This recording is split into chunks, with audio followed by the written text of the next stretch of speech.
owning your own business in Australia while juggling family life, is it all what it's cracked up to be? Jade has some interesting figures for us today. So what's your thoughts around this, Jade? Absolutely. So I guess as a woman, I've experienced this, but also with my clients, a lot of people, regardless of whether we're female or male, have kids.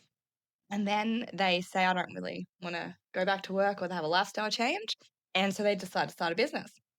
But the stats tell us that most people are not going to start a business in the hope of maximum profit or making the most amount of money, because in reality, women who start their own business are earning around $48,000 a year, and men around around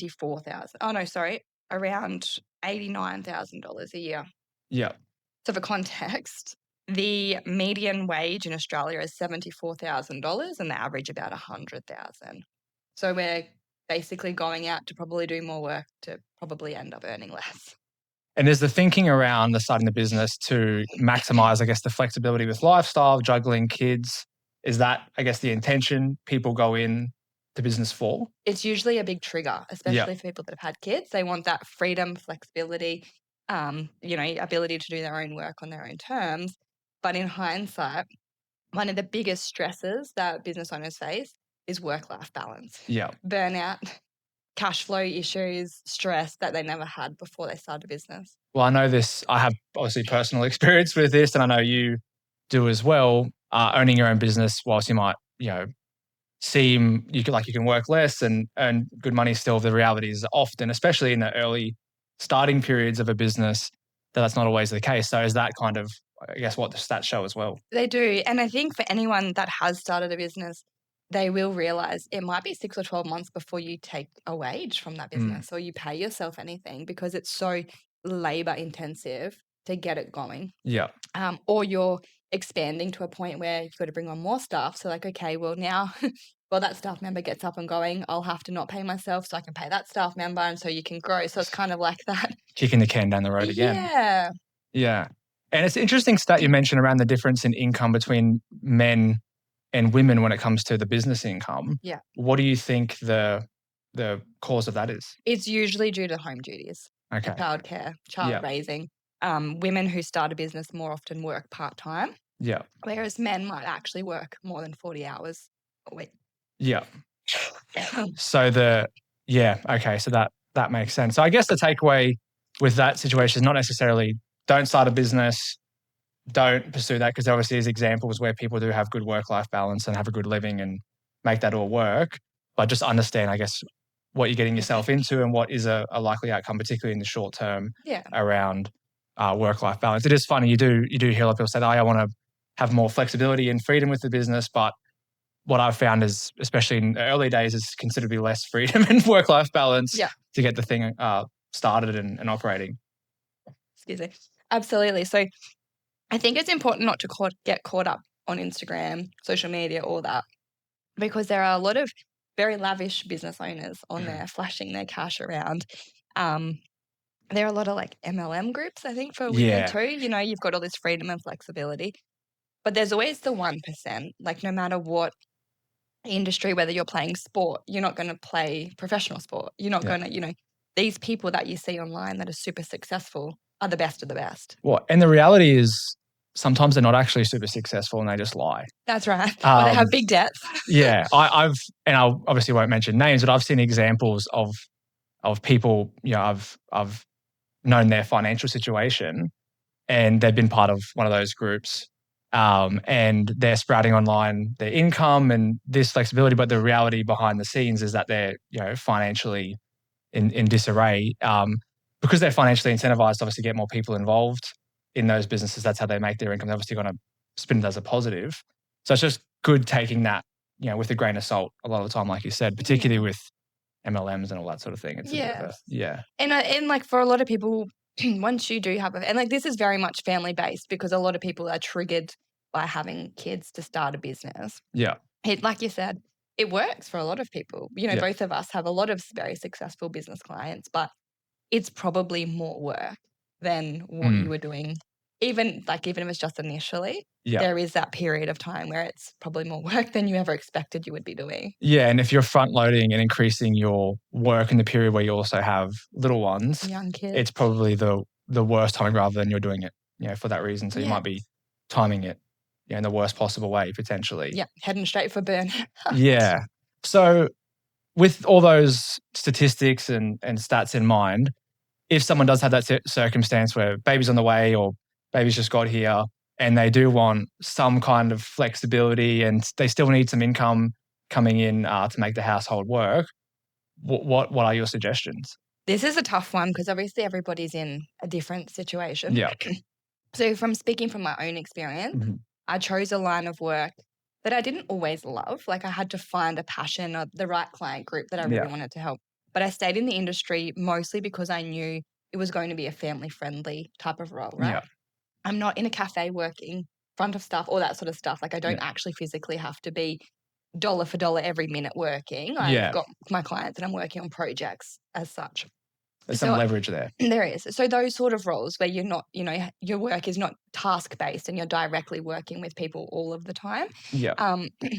Trying to find that type of role or at least gives you flexibility or at least working for an employer that has some sort of family-friendly policies and whatnot.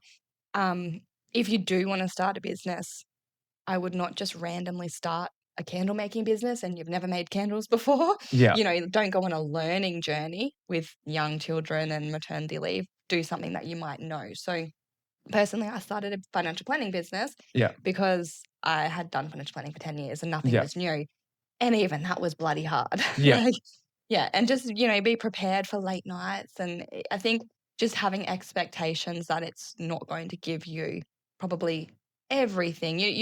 You might be able to drop the kids off to school and have a morning to do those things, but you're probably going to make up for it in the night.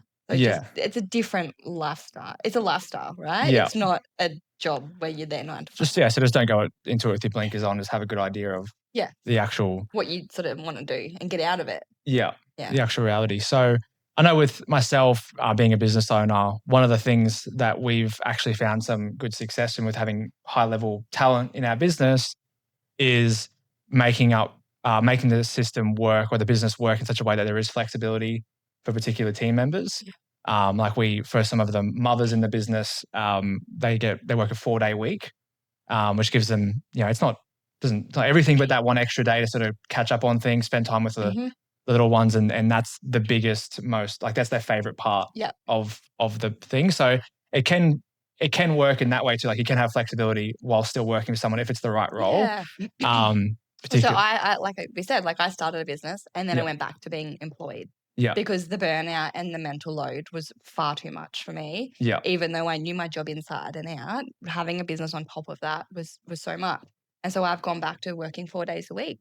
And I'm 1,000 times happier. So it's a perfect example. And it's just, I guess every workplace wouldn't be that way. No, unfortunately. I said to this particular employee, which also happens to be our family as well, when they first put their little one in daycare, I said to them, just so you know, there's going to be lots of periods where you can't come in because the little one's sick. That's just what happens. And I want you to know in advance that it's okay. Oh no, it won't happen. We won't. I won't have sick days. And I was like, honestly, you will. There's a few months where they're just sick all the time. And of course it did happen and we planned for it and it was okay. It didn't impact the business. They were, not feeling a massive sense of guilt because I wasn't giving them a hard time about it. And that's now a key person in our business. We've made the 4-day situation work. So for me, purely selfishly as a business owner, I'm not trying to sell it as I'm the nicest guy in the world. It's been a big win for me because I have some really high level talent that as far as other competitors in the market, not everyone's offering the same flexibility. So I have an advantage with attracting high level talent. So I kind of use it as an advantage. And there's plenty of business owners that think the same way. Yeah, they do, like this day and age. And I think too, there's some stats, I'll have to find them at some point, around productivity over 4 days is actually better than 5 days. So there's a win for employers there as well. I definitely would attest to that with this particular person as well. Another example we have a friend, again, I won't mention any names. They're currently a hairdresser. They have they've been doing that for many years and they're working casually just a couple of days a week, their little ones at home. they're actually planning on building a home salon. Oh, cool. And then doing that at home. Yeah. To me, it's pretty low cost entry point. They have the experience. I don't see there's too much of obviously there's going to be more complications than anticipated always, but that to me seems like a pretty simple approach where that could be a profitable Absolutely. venture. My hairdresser is a home salon girl. Yeah. Shout out to Honeylocks. Yeah. She's at home. She has a salon again. She had her kids and went like, oh my gosh, like going into a salon these hours, this is so rigid. Yeah. And she started a home salon and she's been there for 4 or 5 years and I take my kids there. Yeah. One day we sat out the back, like we've become friends really over time. Yeah. Sat out the back on the patio while my hair dried out a bit and the kids had to play in the sandpit and So what's the difference between that scenario, which I can see being quite beneficial, pretty short term, versus starting the candle making business? Yeah. So the candle making, as an example, is obviously low revenue for a lot of people. Yeah. More of a side hustle type thing as opposed to a big business until you get to that point. But just in context being like, okay, try not to do something that's obviously completely different from your skill set. So it's the current skill set. Yeah. It's the, I guess, low cost. If you can. Yeah, it doesn't cost too much to actually fit out a room in the premises. And then there's probably you can see how that person will get clients. Like they have friends that are like, yeah, I'll come once a week or I'll come every fortnight. So there's some business, some revenue, right away. Yeah, it's tough. And it's not a great time. Like I think a lot of people, they don't necessarily plan for these things because you don't know how you're going to feel once you have kids and it changes a lot of things. But when you're in that kind of like toddlers, newborns, sleep deprivation, all that stuff, you're not really making clear decisions either. Yeah. So I started my business when my kids were 3 and 1. Like they're still so dependent. My 1-year-old was sometimes sleeping through the night. So now that my kids are 4 and 5, I'm like, oh, okay, they don't need me as much. Like they're happy to go with dad for the day fishing. I get to do whatever the hell I want. Yeah.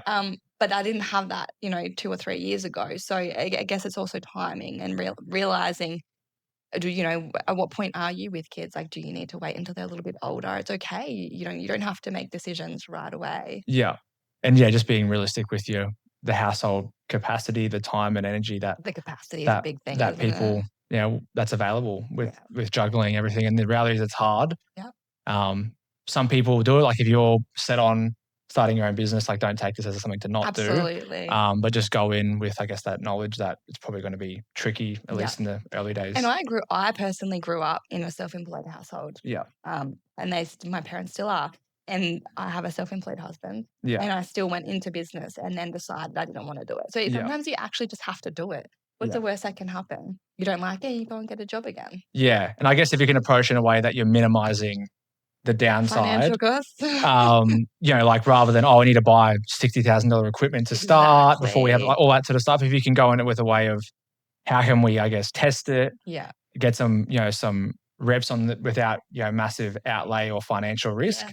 I think all those things are not necessary. If you're sort of taking some of that pressure off. And like starting as a side hustle and working your way out of your job as opposed to quitting and doing it. Like as a financial advisor, you can't do that. You can't kind of have your own business and work for someone. You have to be one or the other. A bit of a conflict. We involved in a business, it's like a trade business, and the person that's the primary owner and operator of that business, that was a transition. There was a transition of 3 months of them doing afternoons and weekends just to make sure there was enough work there. Yeah. And it meant that when they actually started and fully transitioned to the business, there was work there from day one. Yeah. So there wasn't this lag and cash flow strain. Yeah.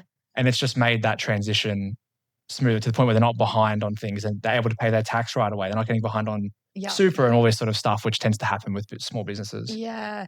And it is that, that was my number one thing when I started a business. I was like, oh, how do I get clients? Yeah. I've never had to go looking for clients before. How do you do that? There, yeah. So you kind of just got to build that in the background. And social media is such a powerful way to do that these days. Yeah.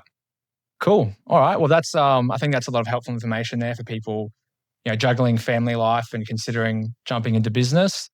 And is there any other key points you wanted to add? No, I think we've covered it. All right. Awesome. Thank you.